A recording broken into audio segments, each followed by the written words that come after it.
அதிகாரம் 22. அப்பொழுது தாவீது, தேவனாகிய கர்த்தருடைய ஆலயம் இருக்கும் ஸ்தலம் இதுவே, இஸ்ரவேல் பலியிடும் சர்வாங்க தகன பலிபீடம் இருக்கும் ஸ்தலமும் இதுவே என்றான். பின்பு தாவீது இஸ்ரவேல் தேசத்தில் இருக்கிற அந்நிய ஜாதியாரை கூடிவரச் செய்து, தேவனுடைய ஆலயத்தை கட்டுகிறதற்கான கல்லுகளை வெட்டி பணிப்படுத்தும் கல்தச்சரை ஏற்படுத்தினான். தாவீது வாசல்களின் கதவுகளுக்கு வேண்டிய ஆணிகளுக்கும் கீழ்களுக்கும் மிகுதியான இரும்பையும் நிறுத்த முடியாத ஏராளமான வெண்கலத்தையும் எண்ணிறந்த கேதுரு மரங்களையும் சம்பாதித்தான். சீதோனியரும் தீரியரும் தாவீதுக்கு திரளான கேதுரு மரங்களை கொண்டு வந்தார்கள்.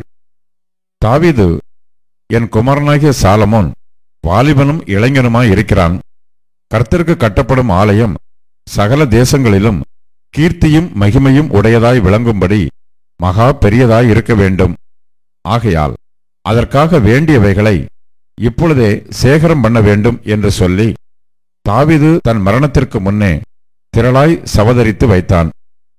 அவன் தன் குமாரனாகிய சாலமோனை அழைத்து, இஸ்ரவேலின் தேவனாகிய கர்த்தருக்கு ஆலயத்தை கட்டுகிறதற்காக அவனுக்கு கட்டளை கொடுத்து, சாலமோனை நோக்கி, என் குமாரனே, நான் என் தேவனாகிய கர்த்தரின் நாமத்திற்கு ஒரு ஆலயத்தை கட்ட என் இருதயத்தில் நினைத்திருந்தேன்.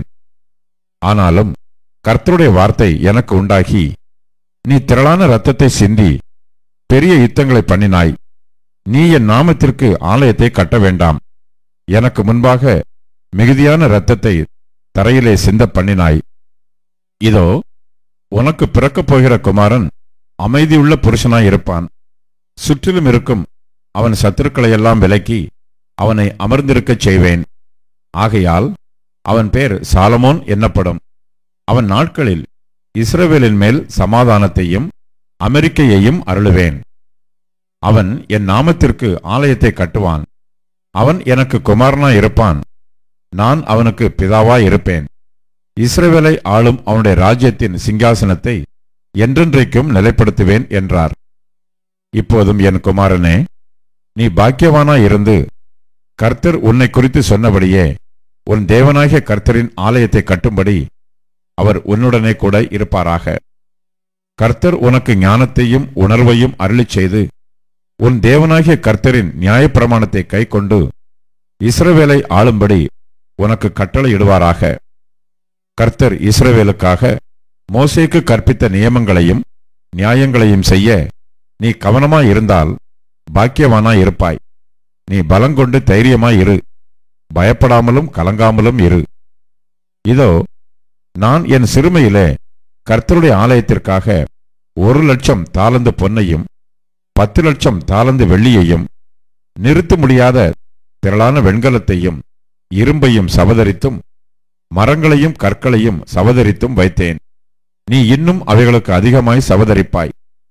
வேலை செய்யத்தக்க திரளான சிற்பாசாரிகளும் தச்சரும் கல் தச்சரும் எந்த வேலையிலும் நிபுணரானவர்களும் உன்னோடு இருக்கிறார்கள். பொன்னுக்கும் வெள்ளிக்கும் வெண்கலத்துக்கும் இரும்புக்கும் கணக்கில்லை. நீ எழும்பி காரியத்தை நடப்பி கர்த்தர் உன்னோட இருப்பாராக என்றான். தன் குமாரனாகிய சாலமோனுக்கு உதவி செய்ய தாவீது இஸ்ரவேலின் பிரபுக்கள் அனைவருக்கும் கற்பித்துச் சொன்னது, உங்கள் தேவனாகிய கர்த்தர் உங்களோடு இருந்து 4 திசையிலும் உங்களுக்கு இளைப்பாறுதலை தந்தார் அல்லவா? தேசத்தின் குடிகளை என் கையில் ஒப்புக் கொடுத்தார். கர்த்தருக்கு முன்பாகவும் அவருடைய ஜனத்திற்கு முன்பாகவும் தேசம் கீழ்ப்பட்டிருக்கிறது. இப்போதும் நீங்கள் உங்கள் இருதயத்தையும் உங்கள் ஆத்துமத்தையும் உங்கள் தேவனாகிய கர்த்தரை தேடுகிறதற்கு நேராக்கி கர்த்தருடைய உடன்படிக்கை பெட்டியையும் தேவனுடைய பரிசுத்த பணிமுட்டுகளையும் கர்த்தருடைய நாமத்திற்கு கட்டப்படும் அந்த ஆலயத்திற்குள் கொண்டு போகும்படிக்கு நீங்கள் எழும்பி தேவனாகிய கர்த்தரின் பரிசுத்த ஸ்தலத்தை கட்டுங்கள் என்றான்.